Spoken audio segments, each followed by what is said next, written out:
Bihar civil court की vacancy सितंबर 2022 में आई थी, लेकिन 1.5 साल के बाद भी अभी तक इसके सभी पदों के लिए परीक्षा आयोजित नहीं हुई है। जब हम लोग लगातार प्रयास किए, मीडिया के माध्यम से आवाज़ बुलंद किए और आंदोलन की बात करने लगे, तब जाकर दिसंबर 2023 में इसके कोर्ट रीडर और स्टेनोग्राफर पद के लिए परीक्षा हुई।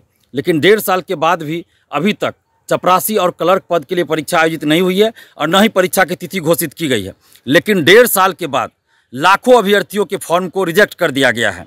सितंबर 2022 में फॉर्म भराया था और 1.5 साल के बाद क्लर्क पद के लिए 2 लाख के आसपास अभ्यर्थियों के फॉर्म को रिजेक्ट कर दिया गया है और चपरासी पद के लिए 2,40,000 के आसपास अभ्यर्थियों के फॉर्म को रिजेक्ट कर दिया गया है। यानी कि लगभग 3.5 लाख अभ्यर्थियों का फॉर्म रिजेक्ट कर दिया गया है 1.5 साल के बाद। जब अभ्यर्थियों ने फॉर्म भरा था सितंबर 2022 में, तो उस समय जब पेमेंट हुआ उसके बाद ही फॉर्म आगे भराया होगा और सबमिट हुआ होगा। कोई भी जब वैकेंसी के लिए फॉर्म आता है, ऑनलाइन फॉर्म भराया जाता है, तो पेमेंट होने के बाद ही फॉर्म पूरा रूप से भराता है और सबमिट होता है। तो फिर 1.5 साल के बाद कैसे इन लोगों को याद आया कि फॉर्म नहीं भराया इन लोगों का? हज़ारों अभ्यर्थी हमको फ़ोन करके बता रहे हैं कि reference number, bank reference number wrong करके बताया जा रहा है और हमारा फॉर्म रिजेक्ट हो गया। किसी का दिखाया जा रहा है कि पेमेंट नहीं हुआ और फॉर्म रिजेक्ट कर दिया गया है। तो आखिर ये कैसे हो गया? जो संबंधित बोर्ड बना है इसके लिए, बिहार सिविल कोर्ट बहाली के लिए जो संबंधित बोर्ड है, उनसे हम ये आग्रह करेंगे कि आप इस बात को देखिए कि कोई टेक्निकल फॉल्ट तो नहीं हुआ है। निश्चित रूप से कोई टेक्निकल फॉल्ट हुआ है, क्योंकि हज़ारों लोगों ने फॉर्म भरा, लाखों लोगों ने फॉर्म भरा और आजकल तो सभी जो फॉर्म भरे जाते हैं ऑनलाइन ही भरे जाते हैं। लेकिन आज तक किसी भी बहाली में इतने बड़े पैमाने पे अभ्यर्थियों के फॉर्म को रिजेक्ट नहीं किया गया है। फिर सिविल कोर्ट में क्यों ये 3.5 लाख के आसपास अभ्यर्थियों का फॉर्म रिजेक्ट करना पड़ा है? तो जो संबंधित बोर्ड है उनसे हम आग्रह कर रहे हैं कि आप इसको देखिए, जो टेक्निकल कुछ गलती हुई है उसको सुधारिए, क्योंकि जब तक पेमेंट नहीं होता है तब तक तो आगे फॉर्म भरा ही नहीं जाता है। पेमेंट हो जाता है सक्सेसफुल, उसके बाद आगे लोग फॉर्म भरते हैं, फिर सबमिट करते हैं, तभी प्रिंट आउट निकलता है। और हज़ारों अभ्यर्थी हमें फ़ोन करके बता रहे हैं कि उनके पास प्रिंट आउट है, उन्होंने फॉर्म भर दिया था, सबमिट हो चुका था और पेमेंट भी हो चुका है, उनके पास सबूत है इस चीज़ का कि वो पेमेंट किए हैं और सक्सेसफुल हुआ है पेमेंट।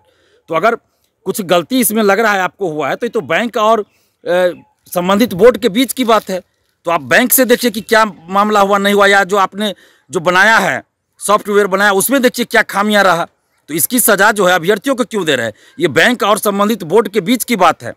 और कहीं भी कुछ अन्याय होता है तो लोग कोर्ट में जाते हैं न्याय के लिए। तो ये तो कोर्ट का ही मामला है। जो संबंधित बोर्ड है उसमें तो बोर्ड के जो मेंबर है वो जज लोग ही हैं।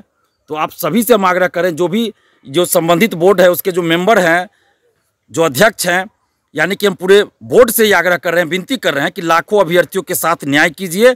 और ये जो 3.5 लाख के आसपास अभ्यर्थियों का फॉर्म रिजेक्ट किया गया है, तो इसको आप देखिए और सुधार कीजिए और इन लोगों को फॉर्म में सुधार करके आप देखिए और परीक्षा में बैठने की अनुमति दीजिए। और जल्द ही परीक्षा की तिथि भी घोषित कीजिए। क्लर्क और चपरासी पद के लिए जो परीक्षा नहीं हुई है, इस परीक्षा की तिथि भी घोषित कीजिए। और ये जो 3.5 लाख के आसपास अभ्यर्थियों का फॉर्म रिजेक्ट किया गया है, तो इनके साथ न्याय कीजिए और आप इस भूल को सुधारें, क्योंकि ये भूल बोर्ड के तरफ से हुआ है, न कि अभ्यर्थियों की तरफ से। बोर्ड और ये बैंक के तरफ से गलती हुई है।